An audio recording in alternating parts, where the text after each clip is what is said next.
ബഹുമാനപ്പെട്ട ഹാരിസ് ബിൻ സുവൈദ് റളിയല്ലാഹു തആല അൻഹു പറയാൻ, ഞാൻ അബ്ദുല്ലാഹി ഇബ്നു ഉമർ തങ്ങൾ രോഗിയായി കിടക്കുമ്പോൾ ആ അബ്ദുല്ലാഹി ഉമർ തങ്ങളെ കാണാൻ പോയി. ആ സമയത്ത് എനിക്ക് 2 ഹദീസുകൾ പറഞ്ഞു തന്നു. ഹദീസുൻ അൻ നഫ്സിഹി വ ഹദീസുൻ അൻ റസൂലില്ലാഹ്. ഒരു ഹദീസ് അവിടത്തെ സ്വന്തം വകയാണ്, മറ്റൊന്ന് അഷ്റഫുൽ ഖൽഖ് മുഹമ്മദുർ റസൂലുള്ളാഹ് സ്വല്ലല്ലാഹു അലൈഹി വസല്ലം തങ്ങളുടെ ഹദീസാണ് എന്ന് പറഞ്ഞ ബഹുമാനപ്പെട്ട ഹാരിസ് ബിൻ സുവൈദ് തങ്ങൾ പറയട്ടെ, ആദ്യമായി നബി തങ്ങളിൽ നിന്ന് ഉദ്ധരിക്കപ്പെടുന്ന ഹദീസ് അബ്ദുല്ലാഹി ഇബ്നു ഉമർ തങ്ങൾ എനിക്ക് പറഞ്ഞു തന്നത്, ഇന്നൽ മുഅ്മിന യറാ ദുനൂബഹു കഅന്നഹു ഫീ അസ്ലി ജബലിൻ യഖാഫു അൻ യഖഅ അലൈഹി. ഒരു മുസ്ലിമായ, ഒരു മുഅ്മിനായ ആണ് പെണ്ണ് വ്യത്യാസമില്ലാതെ ഏതെങ്കിലും ഒരു മുഅ്മിനിന്റെ ജീവിതത്തിൽ ഒരു തെറ്റ് വന്നാൽ, ഒരു മുഅ്മിനത്തായ പെണ്ണിന്റെ ജീവിതത്തിൽ ഒരു തെറ്റ് വന്നാൽ, ആ തെറ്റ് വന്നാൽ അവർക്ക് പേടിയാണ്. യറാദുനൂബഹു കഅന്നഹു ഫീ അസ്ലി ജബലിൻ യഖാഫു അൻ യഖഅ അലൈഹി. വീഴാനായ വലിയ ഒരു പാറയുടെ താഴ്ഭാഗത്ത് വന്നിരിക്കുമ്പോ ഈ പാറ ഇപ്പോ വീണുപോകോ എന്ന് ഭയപ്പെടുന്നതുപോലെ, അതേ മനുഷ്യന്റെ ജീവിതത്തിൽ, മുഅ്മിനിന്റെ ജീവിതത്തിൽ തെറ്റ് വരുമ്പോ അത്രയും വലിയ പേടിയായിരിക്കുമെന്ന് നബി മുഹമ്മദ് റസൂലുള്ളാഹി. എന്ന് വെച്ചാ ഒരു ചെറിയ തെറ്റിനെ പോലും അവർ നിസാരമായി കാണൂല, ഒരു തെറ്റിനെ പോലും അവർ നിസാരമായി കാണൂല. ഈ വലിയ പാറയപ്പെടാ വീഴാനായ പാറക്ക് താഴെ വന്ന് നിൽക്കുമ്പോ പേടിച്ചരണ്ട് നിൽക്കുന്നത് പോലെ മുഅ്മിനായ മനുഷ്യന്റെ ജീവിതത്തിൽ ഒരു തെറ്റ് വന്നാൽ അവർക്ക് അത്രയും വലിയ ഭയമായിരിക്കുമെന്ന് നബി മുഹമ്മദുർ റസൂലുള്ളാഹി. യജമാനനായ റബ്ബ് തആല പുറത്തു തന്നില്ലെങ്കിലോ, അല്ലാഹു തആല മരിക്കുന്നതിന് മുമ്പ് ഇത് മാപ്പാക്കിയിട്ടില്ലെങ്കിലോ, എന്റെ കണ്ണുകൊണ്ട് തന്നെ ചെയ്തു പോയ തെറ്റുകളോ, കൈകാലുകളെ കൊണ്ട് ചെയ്ത തെറ്റുകളോ യജമാനനായ റബ്ബ് തആല മാപ്പാക്കിയില്ലെങ്കിലോ, ഈ ഒരു പേടി എപ്പോഴും മുഅ്മിനിന്റെ മനസ്സിലുണ്ടായിരിക്കുമല്ലോ. ലോകത്തിന്റെ തിരുദൂതർ നബി മുഹമ്മദുർ റസൂലുള്ളാഹ് സ്വല്ലല്ലാഹു അലൈഹി വസല്ലം തങ്ങൾ പറയാണ്, എന്നാ പേരിന് മുസ്ലിമായവനോ, പേരിന് ഈമാനുള്ളവനോ, ഞാനും മുഅ്മിനാണ്, ഞാനും മുസ്ലിമാണെന്ന് പറയുന്നുണ്ട്, പക്ഷേ അവന്റെ മനസ്സിൽ ഈമാനിന് ഉറപ്പില്ല എങ്കിലോ, വ ഇന്നൽ ഫാജിറ യറാ ദുനൂബഹു മിസ്ല ദുബാബിൻ അലാ നംഫിഹി ഫദബ്ബഹു.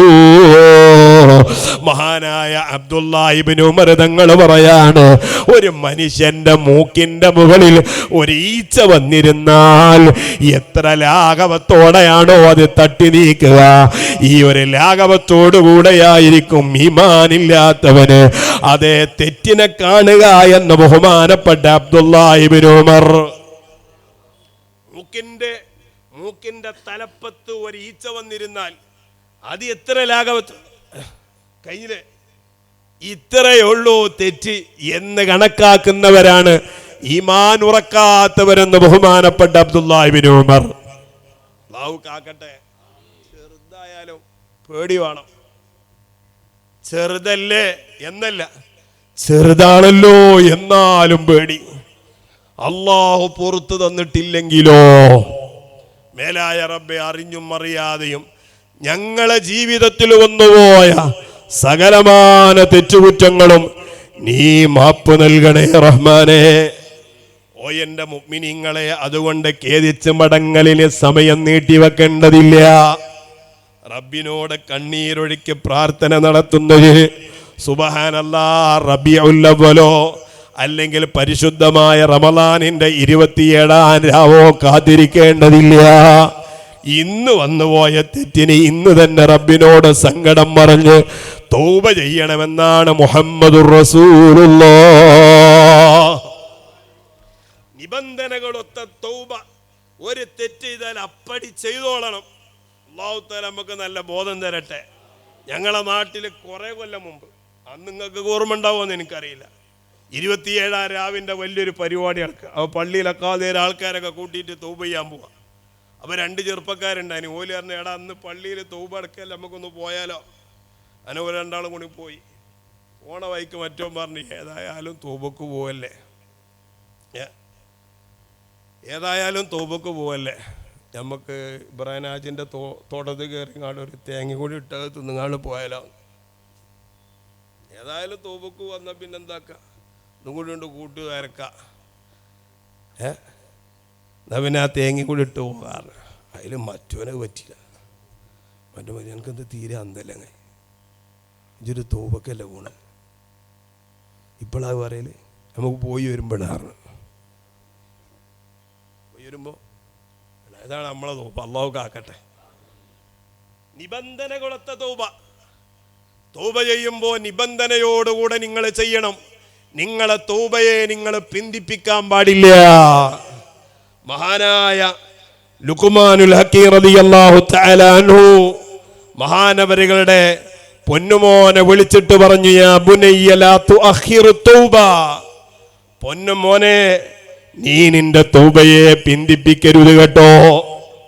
ഇന്നാക്കണ്ട, നാളെയാക്കാം, തൗബയിൽ അടുത്ത ആഴ്ചയാക്കാം, അടുത്ത മഹദറക്കാക്കാം. ഇന്ന് ഏതായാലും ഇങ്ങനെ പോട്ടെ. ലാതകും മിമ്മൻ യർജുൽ ആഖിറത ബിഗൈരി അമലിൻ, ഒരു കർമ്മവും ചെയ്യാതെ, നല്ല കർമ്മങ്ങളൊന്നും ചെയ്യാതെ സ്വർഗം പ്രതീക്ഷിക്കുന്ന ആളുകളെ കൂട്ടത്തിൽ നീ ആകാൻ പാടില്ല. വയുഅഖിറ തൗബത ബിതൂലിൽ അമലി അൻഹു, ആയുസിഞ്ഞുണ്ടല്ലോ, അള്ളാഹു പുറത്തു തരുമല്ലോ, ആയുസ് കൂടുതൽ കിട്ടാനുണ്ടല്ലോ. എൻ്റെ വാപ്പക്കട ഈ ലോകത്ത് ജീവിച്ചത് 90 കൊല്ലാണ്, എൻ്റെ വല്യാപ്പ ജീവിച്ചത് 100 കൊല്ലാണ്. അതുകൊണ്ടൊരു 80 കൊല്ലെങ്കിലും ഞാൻ അടിച്ചു കയറിപ്പോ എന്നിങ്ങനെ മനസ്സിലും അതേ വലിയ വലിയ കോട്ടകൾ കെട്ടി അവൻ ഇപ്പം മരിക്കൂല, എനിക്ക് വയസ്സ് കൂടുതൽ കിട്ടാൻ സാധ്യതയുണ്ട്, എൻ്റെ ഷുഗറിനൊരു പ്രശ്നമില്ല, എൻ്റെ പ്രഷറിനൊക്കെ ഒരു കുഴപ്പമില്ല, ആരോഗ്യപരമായൊരു വിഷയമല്ല. അതുകൊണ്ട് എൻ്റെ കുടുംബത്തിലെ തന്നെ അങ്ങനത്തെ ഒരു മാറാരോഗങ്ങളൊന്നും വന്നിട്ടില്ല, എൻ്റെ കുടുംബത്തിൽ ഒരാൾക്ക് ഇതുവരെ അറ്റാക്ക് വന്നിട്ടില്ല എന്നിങ്ങനെ വലിയ മനക്കോട്ടകൾ കെട്ടിയിട്ട് ആയുസ് കിട്ടുമല്ലോ എന്ന് മനസ്സിലാക്കിയിട്ട് നിന്റെ തൗബയെ നീ പിന്തിപ്പിക്കുന്നവരാകരുത്. ഫഇന്നൽ മൗത ഖദ് യഅതി ബഗ്താ. അല്ലാഹുവിന്റെ ബഹുമാനപ്പെട്ട ലുഖ്മാനുൽ ഹക്കീം റളിയല്ലാഹു അൻഹു അവിടുത്തെ മകനോട് പറയാണ്, പൊന്നുമോനെ, ഫഇന്നൽ മൗത ഖദ് യഅതി ബഗ്താ, അതേ മരണം നിന്നിലേക്ക് പെടുന്നനെയായിരിക്കും ചിലപ്പോൾ കടന്നു വരിക. അല്ലാഹുവേ, പെട്ടെന്നുള്ള മരണങ്ങളിൽ നിന്ന് ഞങ്ങൾക്കൊക്കെ നീ കാവല് തരണേ അല്ലാഹ്. ഫഇന്നൽ മൗത ഖദ് യഅതി ബഗ്ത, മരണം ചിലപ്പോൾ പെടുന്നനെയായിരിക്കും കയറി വരിക. പരിശോധിച്ചു നോക്ക്, പുതിയ പത്രത്താളുകളിലൂടെ കണ്ണോടിച്ചാൽ, നമ്മുടെ മെസ്സേജുകളിൽ നമ്മളൊന്ന് പരിശോധന നടത്തിയാൽ, വിയോഗം എന്ന് പറഞ്ഞ പ്രത്യേകമായൊരു വാട്സപ്പ് ഗ്രൂപ്പ്, ആ ഗ്രൂപ്പിലൂടെ ഓരോ ആഴ്ചയിലും കേരളത്തിൻ്റെ വിവിധ ഭാഗങ്ങളിൽ നമ്മുടെ ICFിൻ്റെയും SYSൻ്റെയും മുസ്ലിം ജമാഅത്തിൻ്റെയും പ്രവർത്തകരെല്ലാം ഒരുമിച്ച് കൂട്ടിയിട്ട് ഒരു വിയോഗമെന്ന ഗ്രൂപ്പ് ഉണ്ടാക്കിയിട്ട് ആ ഗ്രൂപ്പിൽ വരും മരണപ്പെട്ടു പോയവരുടെ ലിസ്റ്റുകൾ. ആ ലിസ്റ്റിൻ്റെ കൂട്ടത്തിൽ കൂടുതൽ നമുക്ക് കാണാൻ കഴിയുന്നത് പുതിയ തലമുറകളിലുള്ള ചെറുപ്പക്കാരാണ്. അല്ലാഹു തആല നമ്മുടെ സമുദായത്തിന് ആഫിയത്തും ദീർഘായുസ്സും നൽകി അനുഗ്രഹിക്കുമാറാകട്ടെ. മരണം എപ്പോഴാ വരിക എന്ന് പറയാൻ പറ്റൂല. നമ്മൾ വിചാരിക്കും അതൊന്നുമില്ല, ഇനി എന്തോ. ഇപ്പൊ എൻ്റെ തൊട്ടയൽവാസിയായ ഒരാൾ, അദ്ദേഹം വഹാബിയായിരുന്നു, തനി മുജാഹിദുകാരനാണ്. അദ്ദേഹം ഇടയ്ക്കൊക്കെ എന്നെങ്ങനെ കളിയാക്കുകയാണെങ്കിലും എന്നോട് വലിയ സ്നേഹ. അത് അല്ലാഹു തആല എന്താ എനിക്കറിയില്ല. ഏതായിരുന്നാലും നമ്മളെ നാട്ടിൽ 2018 വെള്ളപ്പൊക്കം ഉണ്ടായില്ല. ഇവിടെയൊക്കെ ഉണ്ടായോ? ഞങ്ങൾക്കൊന്നും വെള്ളം കിട്ടിയിട്ടില്ല അന്ന്. ഞങ്ങൾക്കൊരു തറവാടുണ്ടായിരുന്നു. ഞങ്ങളെ തറവാട് ചെറിയ തറവാട്, വാപ്പ ഉണ്ടാക്കിയ തറവാട്. അല്ലാഹു വാപ്പാക്ക് സ്വർഗം കൊടുക്കട്ടെ, ഉമ്മാക്ക് അല്ലാഹു ആഫിയത്ത് കൊടുക്കട്ടെ. ആ തറവാട്ടിൽ ഞങ്ങളെല്ലാവരും 6 കുട്ടികളും ഞാനും എൻ്റെ ഉമ്മയൊക്കെ ഒരേ വീട്ടിൽ തന്നെയായിരുന്നു.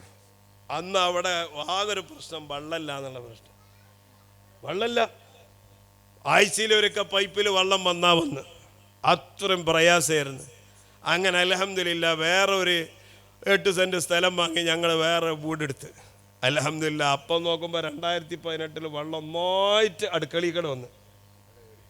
അല്ല പിന്നെ ഏറിയിട്ടൊന്നും ഇല്ല. അൽഹംദുലില്ലാ അന്ന് നമ്മളെ വീട് മൊത്തം മുങ്ങി. അൽഹംദുലില്ലാ, മനസ്സിലായില്ലേ? അപ്പം നമ്മൾ വീടെടുത്തപ്പോൾ ആ വീട്ടിൽ കൂടലിന് ഖലിത്തങ്ങൾ പാപ്പയാണ് ഉദ്ഘാടനത്തിന് വന്നത്. അന്ന് മഗ്രിബിൻ്റെ ബാങ്ക് കൊടുത്തത് കൂറ്റമ്പാറ ഉസ്താദാണ്. എൻ്റെ ഒരുപാട് ഉസ്താദുമാർ, ഇബ്രാഹിം ഉസ്താദ് അടക്കമുള്ള ഉസ്താദന്മാരൊക്കെ അവിടെ വന്നിട്ടുണ്ട്. അതിന് ശേഷം ബാഫക്കി തങ്ങൾ പാപ്പ അവിടെ വന്ന്, പേരോട് ഉസ്താദും വന്ന്, ബഹുമാനപ്പെട്ട സാദാത്തുക്കൾ ഒരുപാട്, നൈം ഉസ്താദ് അടക്കം ഒരുപാട് അലിമീങ്ങൾ അവിടെ അങ്ങനെ ഇടയ്ക്കിടയ്ക്ക് വന്നുപോയി. അതിൽ വെള്ളം കയറിയതിന് ശേഷം ഈ ചെറുപ്പക്കാരൊരു കമൻറ്റ് പറഞ്ഞു, ഉസ്താദേ ആരെ പെരിയിൽ വെള്ളം കയറിയാലും നിങ്ങളെ പെരിയിലൊന്നും വെള്ളം കയറാൻ പറ്റൂലായിരുന്നു. ഞാൻ ചോദിച്ചത് എന്ത്, അവിടെ ഖലീൽ തങ്ങൾ ബായാർ തങ്ങളൊക്കെ വന്ന സ്ഥലമല്ലേ എന്ന്. എന്തേ തങ്ങളൊന്നും ഇടത്തേക്ക് വെള്ളം കയറൂലേ? കഅബാലയത്തേക്ക് വെള്ളം കയറിയില്ലേ? അതിന് വല്ല ഷാക്കിർ വാക്കവിൻ്റെ വീട് എന്തെങ്കിലും ഒരു ഉസാറില്ലാത്ത. അപ്പം അത് കൊഞ്ഞ് അളക്കാൻ വേണ്ടി പറഞ്ഞതാണ്. ഏതായിരുന്നാലും അയാളിഞ്ഞെ കണ്ടാൽ എപ്പോഴും ഉപദേശിക്കും, ഉസ്താദ് തടിയൊന്നും അനക്കണം കേട്ടോ, കൊഴുപ്പ് കൂടുതലാക്കാൻ കേട്ടോ, തടി അനക്കണം, ഇടയ്ക്ക് എന്ത് ചെയ്യണം, ഭൂമിക്കൊന്ന് ഇറങ്ങിയിട്ട് നടക്കണം. നിങ്ങൾ പെരിയിൽ, പള്ളിയിൽ, വണ്ടിയിൽ മൂന്നോടത്ത് ഏസിയുണ്ട് നിങ്ങൾക്ക്. അപ്പോൾ വേർപ്പ് കുറവാണ്, മനസ്സ് എപ്പോഴാണ് അറ്റാക്ക് വരിക എന്ന് പറയാൻ കഴിയും. ഞാൻ കണ്ടങ്ങൾ 40-45 വയസ്സായി എനിക്ക്. ഇപ്പോഴും ഞാൻ ചെറുപ്പക്കാരനായിട്ട് നിൽക്കണ കണ്ടില്ലേ, എനിക്ക് പള്ളയാടിയിട്ടില്ല, കവളൊട്ടിയിട്ടില്ല, ഒക്കെ ഉസാറാണ്. ഇയാൾ ഇഞ്ഞോട് പറഞ്ഞു, ഞാൻ എല്ലാ ദിവസവും 4 മണിക്കൂർ ഞാൻ നടക്കും. എത്ര മണിക്കൂർ? നിങ്ങളിങ്ങനെ ഇരുന്നോളി. സുബൈ നിസ്കാരം കഴിഞ്ഞ ഇയാൾ നടക്കുകയാണ്, 8 മണി വരെ ഇയാൾ നടക്കും. അങ്ങനെ 4 മണി, രാവിലെ 2 മണിക്കൂറും വൈകുന്നേരം 2 മണിക്കൂർ. ഞാൻ അദ്ദേഹത്തിനെ കാണുമ്പോഴൊക്കെ വേർത്തൊലിച്ചിട്ട് നടക്കൽ തന്നെയാണ്. വണ്ടി അയാൾ ഉപയോഗിക്കണേ അള്ളാൻ്റെ തോഫീക്കിൽ ഞാൻ കണ്ടിട്ടില്ല. നടത്തം തന്നെ, ആരോഗ്യം സംരക്ഷിക്കലാണ്, നല്ലത് തന്നെയാണ്. പക്ഷെ അദ്ദേഹം എന്നോട് പറഞ്ഞു, അതുകൊണ്ട് ശരീരം നല്ലോണം നോക്കിക്കോളി എന്ന് പറഞ്ഞ് ഇടയ്ക്കിടയ്ക്ക് ഉപദേശിക്കും. അദ്ദേഹം ബിസിനസ്സിൻ്റെ ആവശ്യത്തിന് വേണ്ടി ബാംഗ്ലൂർ പോയി. പിന്നെയാണ് വിവരം കിട്ടുന്നത് അയാൾക്ക് സൈലന്റ് അറ്റാക്ക് വന്നു, മരണപ്പെട്ടു പോയി. നടത്തത്തിൻ്റെ കമ്മിയല്ല. ഫൈനൽ മൗത്ത കദിയത്തി ബൗത്ത. ചിലപ്പം മരണം പെടുന്നര വരും, വണ്ടിപ്പാച്ചിലും. പിന്നെ എന്താണ് ഒരു എന്തൊരു 70 ജമാഅത്തേര് 70 തുടങ്ങിയ 70 പെണ്ണുങ്ങളൊക്കെ കൂട്ടിയിട്ട് ഒരു തുള്ളിച്ചാടലുണ്ടായിരുന്നു. എന്താ നിങ്ങളിതൊന്നും അറിഞ്ഞു? ഇവിടെ ഒന്നും വാട്സപ്പും ഇല്ലേ?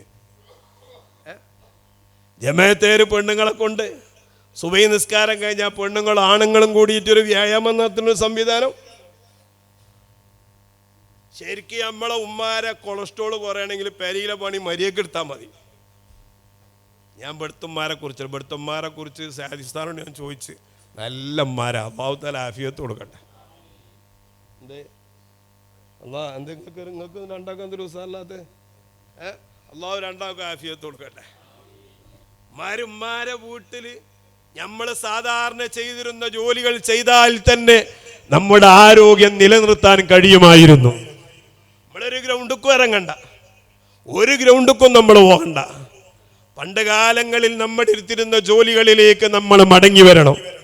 ചെറിയ ചെറിയ ആവശ്യത്തിന് ഇലക്ട്രോണിക് യന്ത്രങ്ങൾ ഉപയോഗിക്കുമ്പോൾ നമ്മുടെ ശരീരം അറിയാതെ മടിയന്മാരായി മാറി. ബഹുമാനപ്പെട്ട അഷ്റഫുൽ ഖൽഖ് മുഹമ്മദുർ റസൂലുള്ളാഹി നബി തങ്ങൾ പറയുന്നുണ്ട്, അതുകൊണ്ട് മരണം എപ്പോഴും നിന്റെ അടുക്കലേക്ക് വരും. ഫഇന്നൽ മൗത ഖദ് യഅതി ബഗ്ത.